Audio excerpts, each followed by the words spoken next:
Southern Alberta is known for its love of basketball, but I'll bet most of us aren't fully aware of how far back this goes historically. Today's guest certainly does, though. We are joined by Ken Hamilton. He is from Lethbridge and spent decades as a basketball referee here. He is also the author of Southern Alberta Basketball, A History in Pictures. Ken, welcome to Bridge City News. It's great to have you with us. Thank you. Good to be here. Now, Ken, we're not just talking about one book. This is a series of books, 9 in total. Can you give us a brief overview of what the books focus on? Because I understand a number of different Southern Alberta towns are touched on here. Yeah, and to step back one more, this is series one. We plan to have a series two, which will be 6 or 7 more books. Wow. They kind of tend to evolve as I get writing them. Series one, I had no intention of writing something like this. We were at a college men's game in February of 2023, and my first published book had been released in December of 2022. And the college men's coach's wife said, "Oh, I heard you wrote a book." And I said, "Yeah." And she thought it was about refereeing or about basketball. And I said, "No." "Well, you should write one about officiating. You refereed for 26 years at the highest levels, and you probably have lots of stories." And I said, "Yeah, but nobody would read them." And I thought that'd be it. Walking my dog, next couple of days, I realized Southern Alberta is rich in a long, long history of Alberta of basketball. And I thought, I'm retired now. I've still got some connections. I could probably do something. So I started with the idea of just doing all the history in 3 books. But the more I researched, the more it was going to take more. And so that's how we've ended up with series 1 for 9 books, and then series 2 to cover the rest. But the first series, we do Raymond, Cardston, and McGrath, and we look at all the high school basketball, senior men's, senior women's, town ball, church ball, and the communities who had high school programs that collapsed and were co-opted or joined the McGrath, Raymond, or Cardston schools. And then decided to finish the 4A schools here. We've got LCI, Lethbridge Collegiate. Chinook High School is only 14 years old, so it's only got a short history, but I didn't want to leave it out. So, and Chinook kind of evolved from LCI. So it's in the back of the LCI book. And then we have Winston Churchill and Catholic Central, the Lethbridge College, the University of Lethbridge. And then probably my most interesting one, I think, is it's a 2-part book. It's called The Forgotten Programs and Officiating.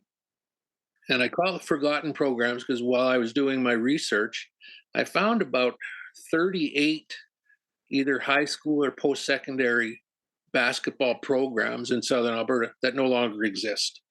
So I had to bring them up. Now, this is all really fascinating. The fact that you've already written 9 books for series 1, and then there's several more coming for series 2. You also mentioned Raymond. So can you tell us about the Raymond Union Jacks from the 1920s? Because I understand that they were one of the most dominant teams in the country. At that time, they played in the very first senior men's national championship. Now, you have to remember, too, or realize that senior men's basketball across Canada was the top level of ball. It was a combination of university ball and what we would call professional ball, because there was no cross-Canada university competition, simply because the majority of universities in Canada were in Ontario, Quebec, and the Maritimes. In the Western provinces, we had 1 per province. So senior men's ball was the big deal. They had their very first national championship in 1923-24. And that was interestingly enough, the year that the Union Jacks won the national championship. But there was an asterisk there because they won it by default. At that time, the challenging teams were expected to pick up the expenses of the visiting team for the championships. And the Ontario and Quebec teams refused to pay for Alberta's cover Alberta's costs to go there. So the National Association, the national head of basketball, simply said, okay, you guys forfeit. We're awarding the national championship to Raymond. And so they were the first national championship team and they're from Southern Alberta, small town Southern Alberta. So they kind of are a very famous team around here. And to this day, the town of Raymond, every once in a while, a new iteration of the Union Jacks will pop up. And the high school team now has a replica jersey of the Raymond Union Jacks as one of their high school jerseys. So basketball is big here. Absolutely, yeah. Now, something viewers might find interesting is that back in the day, the main venue for Lethbridge basketball tournaments was at the Civic Center, which is now the Lethbridge Senior Citizens Organization. Tell us a little bit about that. It was called the Lethbridge Sports Center initially, and it was the hub of the community. It hosted all kinds of events, political, agricultural, community events. There were two gyms, a big one and a small one, but it was also where most of the big time basketball was played.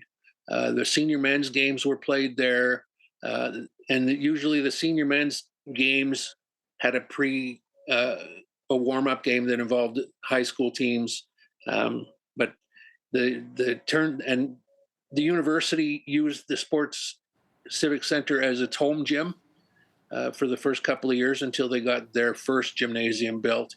And it's hosted what was called the Christmas tournament for probably 40 years. That was a senior men's / college / university type tournament every Christmas, and probably one of the most famous in Western Canada. Really? Teams Wow. came from all over. Now, let's include a bit of history about women's basketball because I understand that some of our nursing schools used to have some really good women's teams. Well, let me touch 2 points on the senior women's women's basketball. Uh, there were 2 levels of senior basketball. Level A was the top level. That was the Union Jacks, Lethbridge Broders, Raymond or McGrath Rockets. That was A level. That was teams that had deep pockets, big sponsors, and they played for a national championship. The senior B level was teams that didn't have big pockets or big sponsors, and they played for a provincial championship. So there were 2 nursing schools in Lethbridge. At that time, the big hospitals throughout the province, there was no nursing program at a college. The hospitals taught the nursing programs. So here, the Galt Hospital nursing program and the St. Michael's Hospital nursing program each had ladies basketball teams that played in the senior ladies basketball league. And then they would travel to Medicine Hat and Calgary and play teams from those hospitals. But more importantly, at the senior A ladies level, we had a team from Cardston called the Cardston Shooting Stars, and they played for the national championship in 1947-48 against the Toronto Montgomery Maids. So here's a little team, ladies team from little Cardston, Alberta, traveled to Toronto to play, and most of them had probably never been anywhere bigger than Calgary. And so they traveled to Toronto to play the national championship game for senior ladies. The only time a Southern Alberta team has made it, women's team has made it that far. And they came in second. So they're both at the senior ladies A and B levels. We've got some really strong history in Southern Alberta. Now, while we were preparing for this interview, one of our producers read somewhere that the very first basketball game in Western Canada was played in Sterling, Alberta, back in 1903. Is that true? No, it was played in Raymond, but it was won by Sterling. Oh. In 1904, the Raymond Agriculture Stampede hosted the first formal basketball game in Alberta. And actually, it was the Northwest Territories, and it didn't become Alberta till 1905. And it was played on the infield of the rodeo grounds on the dirt. It was between McGrath and Sterling won the first tournament. Now, you remember, too, that basketball at that time, there were no buildings big enough in Alberta to play inside. So for the first number of years, until we could construct buildings big enough, it was a summer game played outside on the dirt. In my research, I found one picture of a ladies' team playing on the dirt in southern Alberta, and it was the Claresholm College of Agriculture ladies' team in probably 1925. Okay, good. I'm glad you're mentioning that because you also mentioned Southern Alberta's forgotten schools, and I was going to say an example that Claresholm used to have an agricultural school that also had a basketball team. So can you talk more about Claresholm and these other forgotten schools? Yeah, in 1911, the province of Alberta decided that they were going to build 6 agricultural colleges spread throughout the province, so that to give the farmer type kids, the farmer communities, an opportunity to learn to be better farmers. All the courses were aimed at the farm or the ranch. So the first 3 were built in Vermilion, Olds, and Claresholm. And the Vermilion School is now called Lakeland. And the only one out of those 3 that still exists is the Olds College. Claresholm College of Agriculture was around for probably 10, 11 years. Then it was converted to a hospital.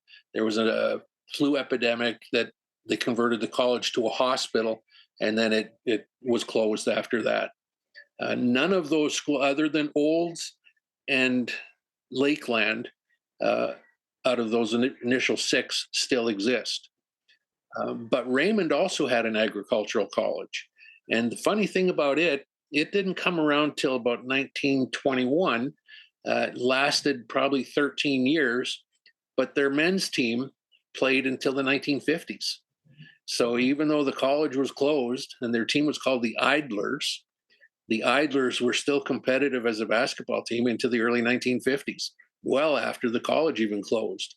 So there was some community support. Again, showing you a small town like Raymond, not only did they have the Idlers, but they had the Union Jacks and the Comets, the high school team. So Raymond is king for basketball. And staying on the topic of post-secondaries, there is a rich history of rivalry between the Lethbridge Polytechnic and University of Lethbridge basketball teams. Can you tell us a bit about that? Well, that goes probably right back to the start, because the college, the Lethbridge Junior College, as it was called, was said to be the first publicly funded community college in the country. And it started its basketball program in the late 1950s. So they had basketball right from the 1950s. Now, later, the University of Lethbridge was granted its charter in 1967. But the first few years that the university was around, they held classes at the college because they had to build their facility. And then when the university was built, the classes moved across the river to the university campus, and they played their games downtown in the civic center. But they had a rivalry that was amazing.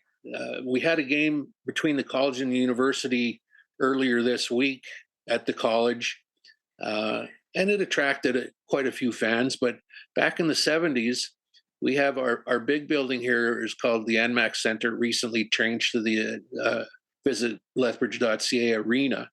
It's where our WHL team plays, so it seats about 5,000 people. And throughout the 70s, that was the host gym for the crosstown rivalry between the Kodiaks and the Pronghorns. And they would, I don't know if they'd pack the place, but they would definitely get a huge. It was, and especially when the college would win, that would the college beat the university, and that would just stoke that rivalry more and more and more. And then it slowly died away, and now it's on life support, but they're bringing it back. And just to wrap things up, because we are coming to the close of our interview, there are a couple of events that viewers might want to mark on their calendar. This Thursday, October 17th at 7 p.m. at the visitlethbridge.com arena, there will be a celebration to honor Southern Albertans who played on Canada's Olympic team over the years, and they'll be able to meet you, Ken, and your books will be available. I also believe that there will also be a preview of the upcoming Western Slam NCAA Division I men's basketball games at the arena November 28th to 30th. What are the names of some of the former Olympians being honored?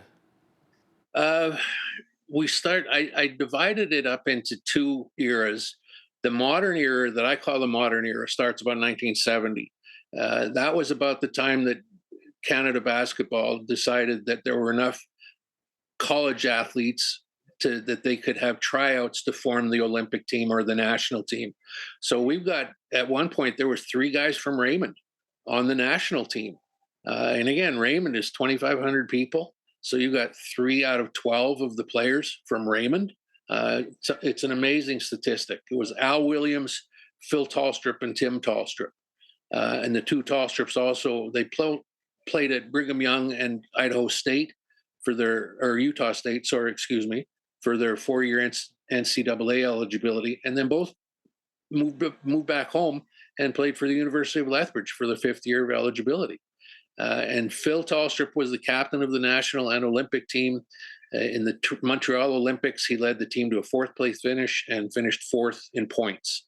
Shauna Molchak, also a University of Lethbridge Pronghorn, was on the ladies' team at the Atlanta Olympics. Perry Merkovich was on the 1980 Olympic team that was supposed to go to Moscow, but Canada boycotted those Olympics. We have more recently Casey Bosch and Paige Crozon. Casey's a Lethbridge girl and played at the Gonzaga and the U of L. Both her and Paige were assistant coaches on the ladies basketball team at the university. They were on the Canada's 3x3 women's team at the Paris Olympics. They came in 4th.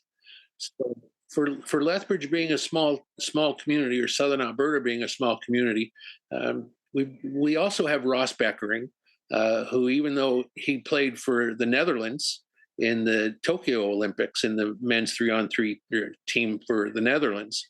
So we're going to count Ross too, because an Olympian's a big deal, and we're fortunate to have that number that have played ball from Southern Alberta in the Olympics. Wow, that's just really fascinating to hear. Ken Hamilton is the author of Southern Alberta Basketball, A History in Pictures, available on Amazon. Ken, thank you so much for being with us today. Thank you. I'm Naveen Day. On behalf of all of us here at Bridge City News, thanks for watching.